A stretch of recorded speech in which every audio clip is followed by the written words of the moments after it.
And so to get back to the question, when is it appropriate to retract and to fire a professor? It is never appropriate to retract over differences of opinion.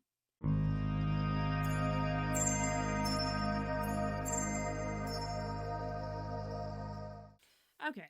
What I want to talk about today is the notion of retractions and how the different systems associated with different scientific disciplines do actually offer some corrections, and more importantly to the things going on in today's world and with different scientific disciplines and what have you, when such retractions are appropriate and when such retractions are not. And in this case, I'm going to be using a somewhat somewhat very newsworthy thing that came out recently. Well, not recently. This is August 4th.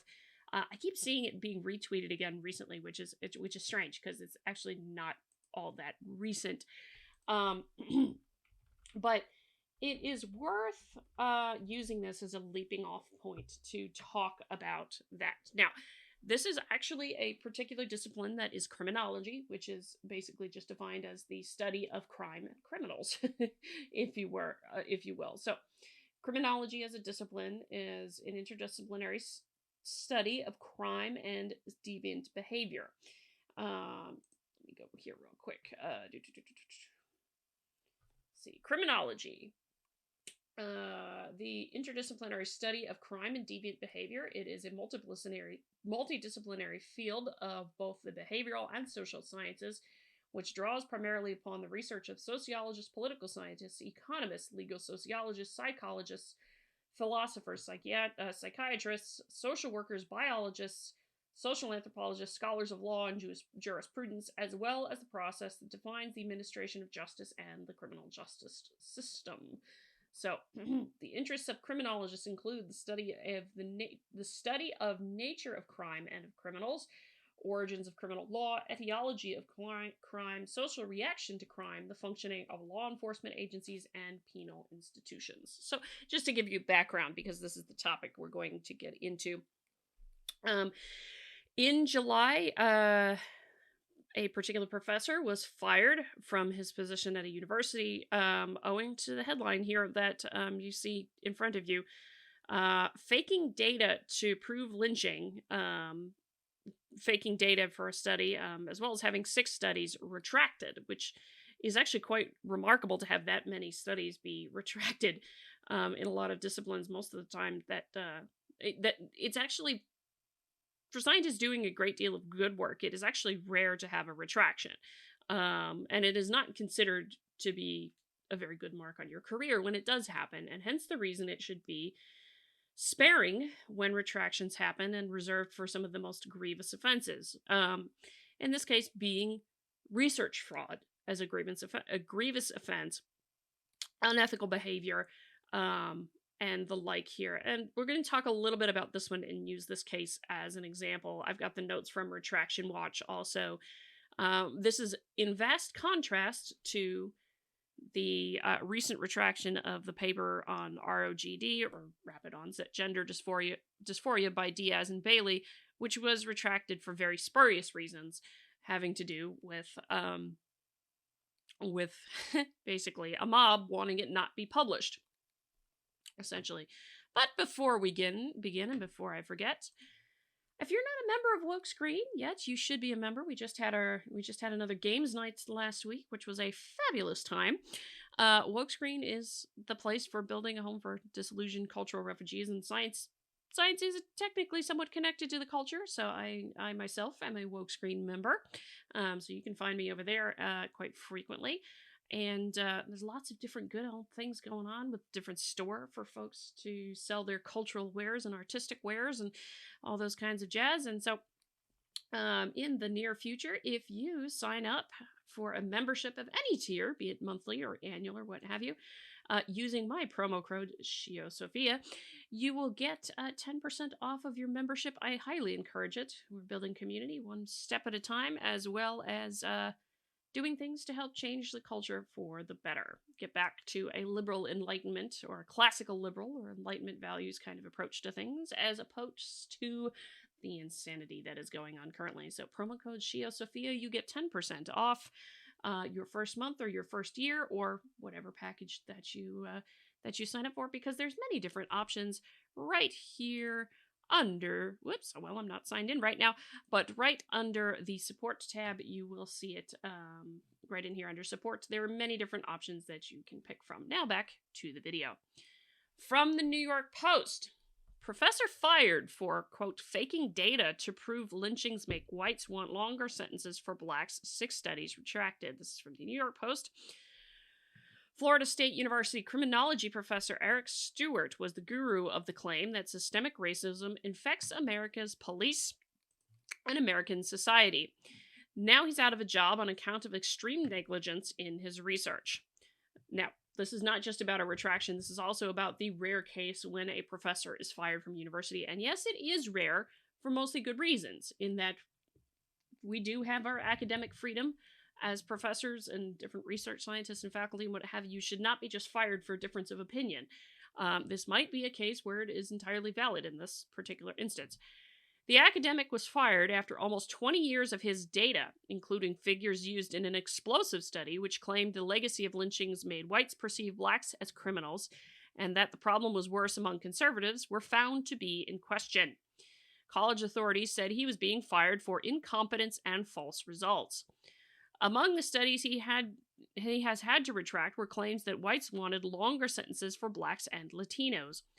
To date, 6 of Stewart's articles published in major academic journals like Criminology and Law and Society Review between 2003 and 2019 have been fully retracted after allegations the professor's data was fake or so badly flawed it should not have been published. The professor's termination came 4 years after his former graduate student, Justin Pickett, blew the whistle on his research.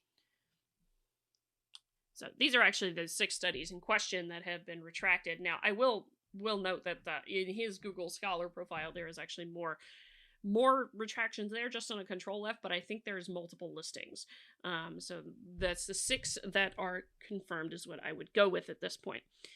Now, I will get to the Retraction Watch related things in a minute, because Retraction Watch has actually a lot more detail on what specifically happened that resulted in the retractions, as well as the details here. And of course, Professor Stewart is right if he thinks he's been wrong to defend himself, and I am actually fully for hearing most of his side. The more point of this video is actually just to talk about the cases where retraction is appropriate. Not too long ago, and Lee and I talked about this on SciChat Saturday last month, a paper by Suzanne Diaz and Michael Bailey was retracted from publication because it was talking about rapid onset gender dysphoria, and it was retracted for the most spurious of reasons that really didn't have a whole lot of merit or what have you in terms. There was nothing fraudulent, there's nothing unethical about what they did necessarily, but it was retracted in part because there was a lot of pressure placed upon the editors to retract it. So retracting it just because a mob of people doesn't like it is not an appropriate retraction. Potential fraud, serious errors, or compounding errors and things is a good reason for retractions, for sure. Pickett said they had worked together in 2011 researching whether the public was demanding longer sentences for Black and Hispanic criminals as those minority populations grew, with the paper claiming they did. But Stewart had fiddled the sample size to deliver that result when the real research did not, Pickett said. Now, this is the accusations of him. When the investigation into Stewart began in 2020, he claimed that he was the victim and that Pickett, quote, essentially lynched me and my academic character. That is Stewart's quote, not my words. After 16 years as a professor of criminology at Florida State University in Tallahassee, Provost James Clark formally notified Stewart he was being terminated in a July 13th letter. Quote, I do not see how you can teach our students to be ethical researchers or how the results of future research projects conducted by you could be deemed trustworthy, Clark wrote to Stewart, who had been absent from his role since March. Clark said as well as the 6 officially retracted studies, other work by Stewart was in doubt. The retracted studies looked into contentious social issues like whether the public perceives Black and Latino people as threats and the role of racial discrimination in America's criminal justice system. One 2019 study, which has been retracted, suggested historical lynchings make white people today perceive Black people as threats. Stewart floated the idea, quote, that this effect will be greater among whites where socioeconomic disadvantage and political conservatism are greater. Now, I didn't read through the study. I quickly skimmed it. But I'm hesitant to say that there was actually stuff in there that makes sense to support that claim. Again, I didn't read it in its full depth. I could be wrong in that. It's a fair thing to say. Another 2018 retracted study suggested that white Americans view Black and Latino people as criminal threats, suggested that perceived threat could lead to state-sponsored social control. Wild. And in a third, Stewart claimed Americans wanted tougher sentences for Latinos because their community was increasing in numbers and becoming more economically successful. Latino population growth and perceived Latino criminal and economic threat significantly predict punitive Latino sentiment, he concluded in the 2015 study, which has now been retracted. Stewart's research also delved into the relationship between incarceration and divorce, street violence, the impact of tough neighborhoods on adolescents, whether street gardens reduce crime, and how race impacts student discipline in schools. But the disgraced professor was able to rise to prominence as an influencer in his field, despite his studies from as early as 2003 now being retracted. Stewart was a widely cited scholar, with north of 8,500 citations by other researchers, according to Google Scholar, a measure of his academic clout. He was vice president and fellow at the American Society of Criminology, who honored him as one of 4 highly distinguished criminologists in 2017. He was also a W.E.B. Du Bois Fellow at the National Institute of Justice. Professor received north of $3.5 million in grant support from major organizations and taxpayer-funded entities, according to his resume. The Florida Department of Juvenile Justice, the National Science Foundation, which is an arm of the federal government, and the National Institute of Justice, which is run by the Department of Justice, have all funneled money into research Stewart presided over. The National Institute of Mental Health, a branch of the NIH, poured $3.2 million into research on how African Americans transition into adulthood. Stewart presided over that initiative as co-principal investigator from 2007 to 2012. Meanwhile, he reportedly ranked in $190,000 annual salary at FSU, a public university. While there, he served on the school's diversity, promotion, and tenure committees, giving him say over who got ahead on campus. This is not relevant there. I will make that point. He even passed judgment on students accused of cheating and academic dishonesty themselves as a member of FSU's Academic Honor Policy Hearing Committee. The fired professor, 51, graduated from Fort Valley State University and earned his PhD from Iowa State University in 2000. His colleagues believed he would become an editor of Criminology, the premier journal in the field. The journal itself did not respond to a request for comment. FSU and Stewart also did not respond to a request for comment, and Justin Pickett in this case, declined to comment. Okay, so this is quite a story. Now, to be clear, most retractions do not have this same level of media coverage to it, for sure. But this is a case where it is potentially so. And I do want to go over to, that's not the one I'm looking for. There it is. Retraction Watch. Florida University fires criminology professor blemished by retractions. Okay. This is in July, when this was officially the case. Florida State University last week terminated a criminology professor accused of research misconduct, Retraction Watch has learned, capping a years-long, highly publicized saga the school says has caused almost catastrophic damage to its standing. In a letter obtained by Retraction Watch, the university accused the former professor, Eric Stewart, of extreme negligence and incompetence. It also asserted that due to Stewart's actions, decades of research once believed to be at the forefront of criminology has been shown to contain numerous and erroneous false narratives. Quote, the details of problematic data management, false results, and the numerous publication retractions have negatively affected the discipline on a national level. FSU Provost James Clark wrote in the letter dated July 13th. Clark added that the debacle had also affected recruitment of faculty and students and caused the university researchers to worry about their chances of getting papers published in top journals.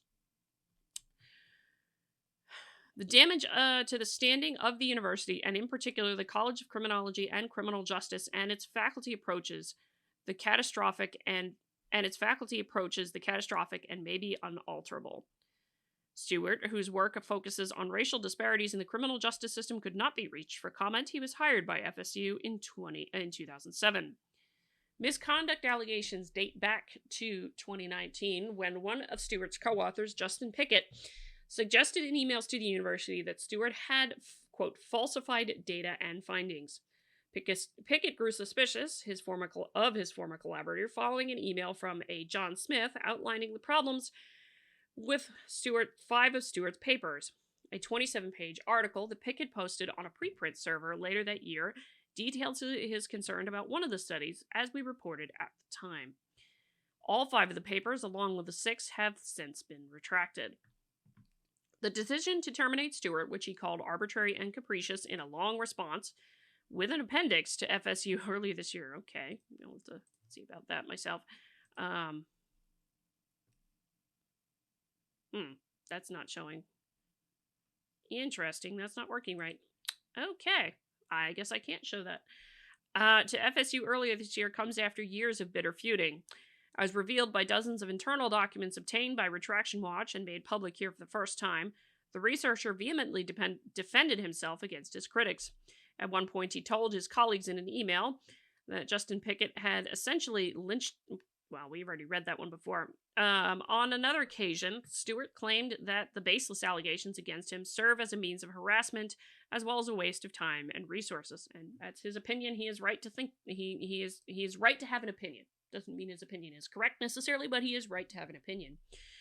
To investigate, FSU conducted 3 preliminary probes over as many years. While Stewart's work contained several problems and statistical mistakes, the probes found no clear signs of research misconduct. The inquiry committees all recommended against doing a full investigation, a decision that has drawn criticism from Pickett and others. Where is that? Retraction Watch is very thorough, by the way. Yep. There's the note there about that, with many others also claiming on that one. So let's go back to this. Pickett also argues that the university ignored its own conflict of interest rules by appointing 2 of Stewart's co-authors to one of the inquiry committees. That is a thing. You should not do that. You shouldn't be appointing people who work directly with the same person to oversee those kinds of things. Anyway, while the termination letter stops short of accusing Stewart of research fraud, it does point out that he has not been exonerated. The misconduct claims were not rejected, but in all inquiries into the matter, there was found to be insufficient evidence to support a full investigation into research misconduct, which is defined as fabrication, falsification, or plagiarism in proposing, performing, or reviewing research, or in reporting research results. One problem facing the inquiry committees was that Stewart's raw data had gone missing. That is a bad thing. And there's at least in terms of, this is something I do want to bring up because it's important. Any study funded by a federal agency, by a government agency, is subject to transparency laws. Ultimately, the data from that study and what have you must make it onto some public server somewhere. It is part of the transparency. It is also, in terms of the norms and practices of any scientific discipline, it is part of replicability and reproducibility. I should be able to take your data, your method, reproduce the results. But if the data go missing, for whatever reason, that's a problem. That is a huge problem.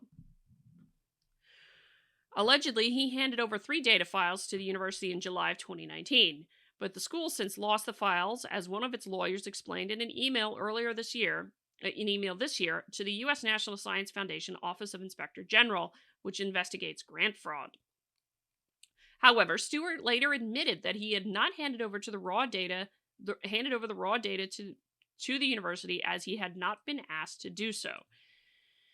In addition, the hard drive on which Stewart kept his data crashed in December of 2019, and he explained in an investigatory interview last year he had no backup. A data file that has been lost while it is under investigation is particularly peculiar. Thomas G. Blomberg, Dean of the College of Criminology and Criminal Justice at FSU, wrote in a series of comments on Stewart's statements. 3 outcomes are potentially possible. First, the data could have been lost, least likely explanation. Second, the data may have never existed. Third, the data existed in some format but were destroyed to prevent others from accessing them. Yeah. Blomberg, who did not respond to a request for comment, also questioned what Stewart described as his pretty extensive training in statistics. Quote, if his training in statistical analysis was extensive, then there is no way that he would have created the errors that he did in his studies. Calculating the standard deviation, for example, is something that is taught in middle and high schools, and yet he repeatedly miscalculated and or misreported the standard deviation.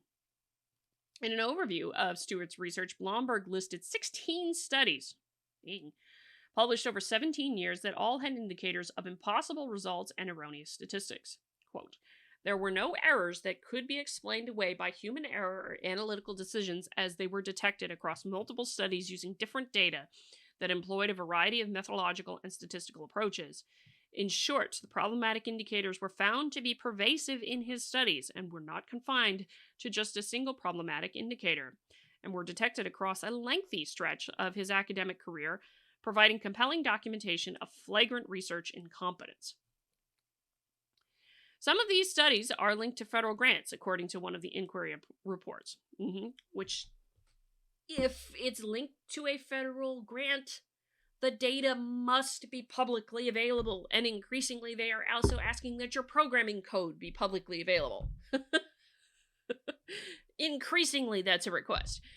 So yeah, if the data's gone, that's an issue.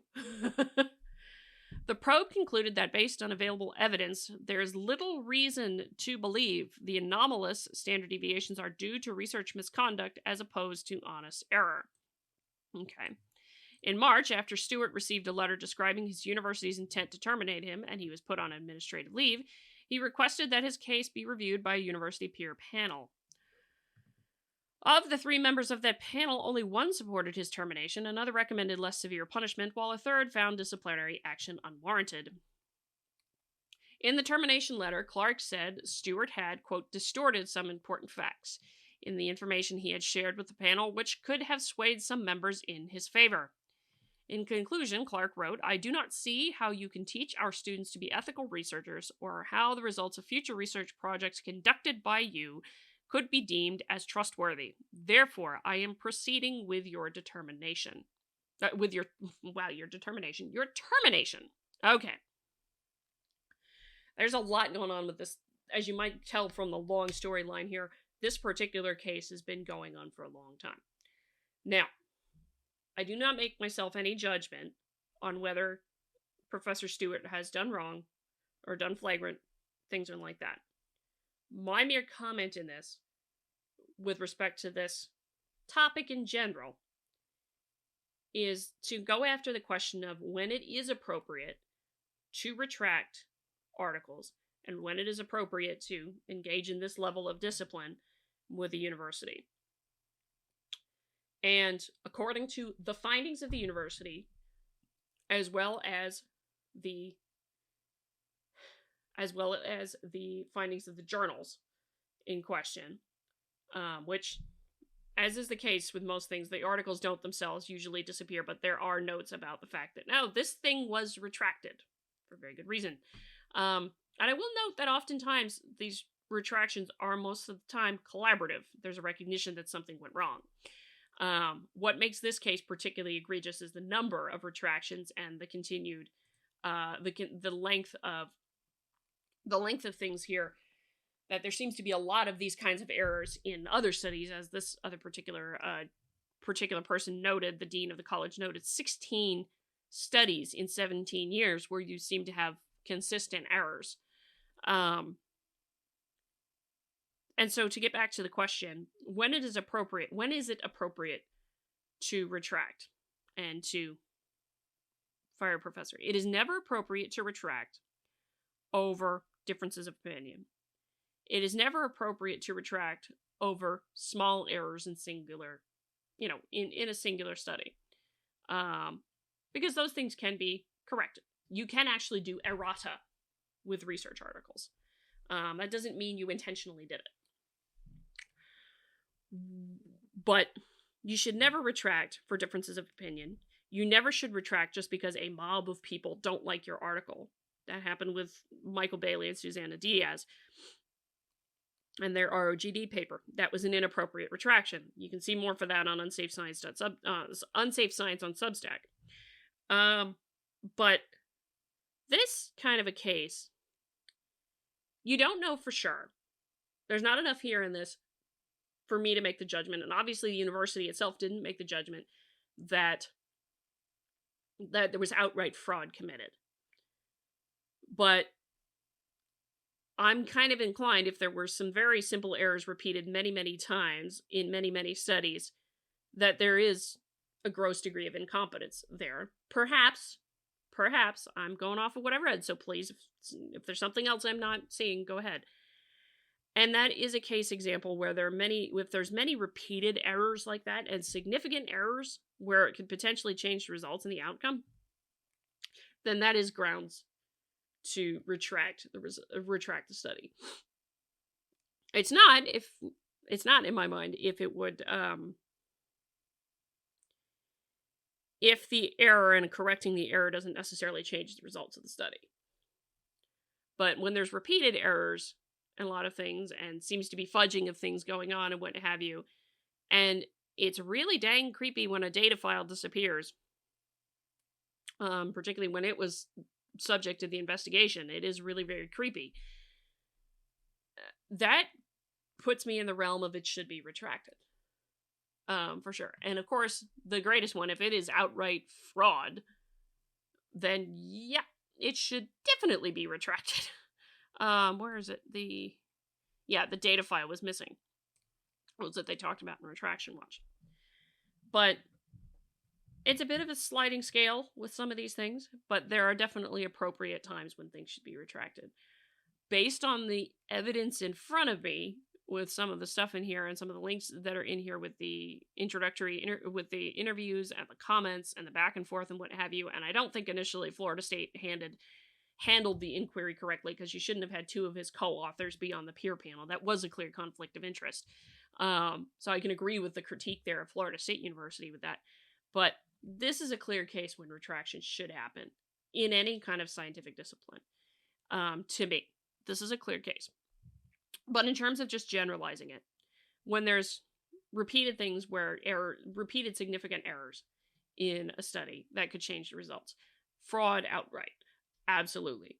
Because you have a difference of opinion or you don't like the results, no, that is not a reason to engage in retraction. That is definitely not a reason to fire anybody from a university. So that, again, if there's other things that come up with this, I'm sure I will keep track of what goes on with this particular case with Florida State and Professor Stewart. But to the best of what I can tell, that's what it seems to be at this point, and I wait for further evidence there. But it does provide a case example of a situation where a retraction, in fact, in this case, many retractions, is justified. Gross errors to research fraud is somewhere where this is. And so it is a prime example of a good reason to retract something, as opposed to the Susanna Diaz and Michael Bailey paper, which was retracted because people were upset with the conclusions, effectively. Let me know what you think. Hit the like button on the way out the door, comment on the video, share the video, subscribe to the channel, all that lovely good jazz. Until next time, I'm Adrian. May you stay curious, everybody.